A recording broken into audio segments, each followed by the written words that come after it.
ইবলিসের প্ররোচনায় আদিপিতা আদম আলাইহিসসালাম ও আদিমাতা হাওয়া আলাইহিসসালাম যখন নিষিদ্ধ ফল খেয়ে ফেলেন, তখন শাস্তিস্বরূপ তাদেরকে পৃথিবীতে নামিয়ে দেওয়া হয়। আল্লাহর আদেশে তাদের দুজনকে পৃথিবীর দুই প্রান্তে নামিয়ে দেন ফেরেশতারা। এর মধ্যে হযরত আদম আলাইহিসসালাম অবতরণ করেন শ্রীলঙ্কায়।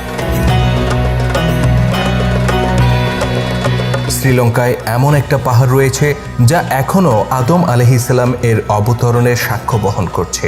পাহাড়টির চূড়াতে রয়েছে বিশাল আকৃতির একটি পদচিহ্ন, যা হযরত আদম আলাইহিসসালামের পায়ের ছাপ বলে বিশ্বাস করা হয়। আদম আলাইহিসসালামের নাম অনুসারে এই পাহাড়টিকে আদম পাহাড় বা অ্যাডামস পিক বলা হয়। পাহাড়ের চূড়ায় যে পায়ের ছাপ রয়েছে তার দৈর্ঘ্য 5 ফুট 7 ইঞ্চি আর প্রস্থ 2 ফুট 6 ইঞ্চি। রীতিমতো একজন মোটাসোটা মানুষের বডির সমান এই পায়ের ছাপ। ধারণা করা হয় আদম আলাইহিসসালামের উচ্চতা ছিল 90 ফুট। সেই হিসেবে পায়ের পাতার দৈর্ঘ্য 5 ফুট 7 ইঞ্চি হওয়া খুব স্বাভাবিক। কথিত আছে যে হযরত আদম আলাইহিসসালাম প্রায়শ্চিত্ত হিসেবে এখানে এক পায়ের উপর ভর দিয়ে প্রায় 1000 বছর দাঁড়িয়েছিলেন, যে কারণে পাহাড়ের গায়ে পায়ের এই ছাপ পড়ে যায়। মজার বিষয় হচ্ছে ডান পায়ের এই ছাপটি কেবলামুখী, অর্থাৎ পবিত্র কাবার দিকে ফেরানো। শুধু ইসলাম ধর্ম নয়, বরং খ্রিস্ট ধর্মের অনুসারীরাও একে আদিপিতা আদমের পায়ের ছাপ বলে বিশ্বাস করেন। তবে শ্রীলঙ্কা মূলত বৌদ্ধ ধর্মপ্রধান দেশ। বৌদ্ধরা মনে করেন এটা বুদ্ধদেবের পদচিহ্ন। তারা একে শ্রীপাদায়া বা শ্রীপদ নামে ডেকে থাকেন। অন্যদিকে হিন্দু ধর্মাবলম্বীরা মনে করেন এটা তাদের দেবতা শিবের পায়ের চিহ্ন। খ্রিস্টপূর্ব 3000 অব্দে প্রথমবারের মতো আবিষ্কার করা হয় এই পদচিহ্ন।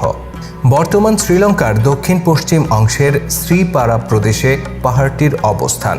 এখানে পৌঁছতে হলে প্রথমে নৌকায় চড়ে কিছু পথ যেতে হয়, তারপর পায়ে হেঁটে উঠতে হয় উঁচু পাহাড়ে।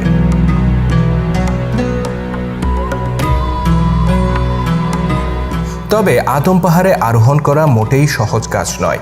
পদচিহ্ন দেখতে হলে আপনাকে একেবারে চূড়ায় উঠতে হবে, যার উচ্চতা সমুদ্রপৃষ্ঠ থেকে 2243 মিটার, অর্থাৎ প্রায় 2.25 কিলোমিটার।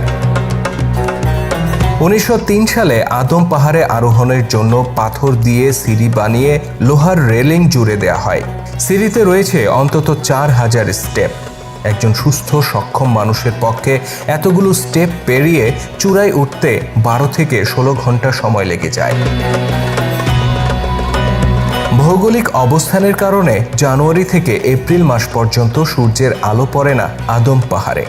তাছাড়া বছরের বড় একটা সময় ঘন মেঘে ঢাকা থাকে এই চূড়া।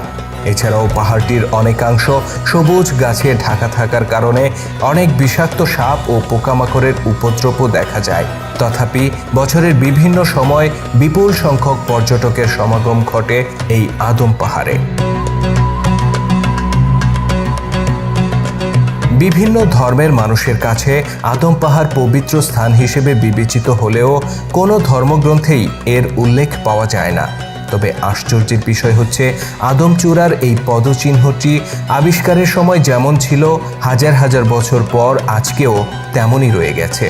তাছাড়া চমৎকার এই চূড়াটির সৌন্দর্য এতটুকু ম্লান হয়নি, যে কারণে চূড়াটির পবিত্রতার ব্যাপারে অনেকের বিশ্বাসের দৃঢ়তা আকাশচুম্বী।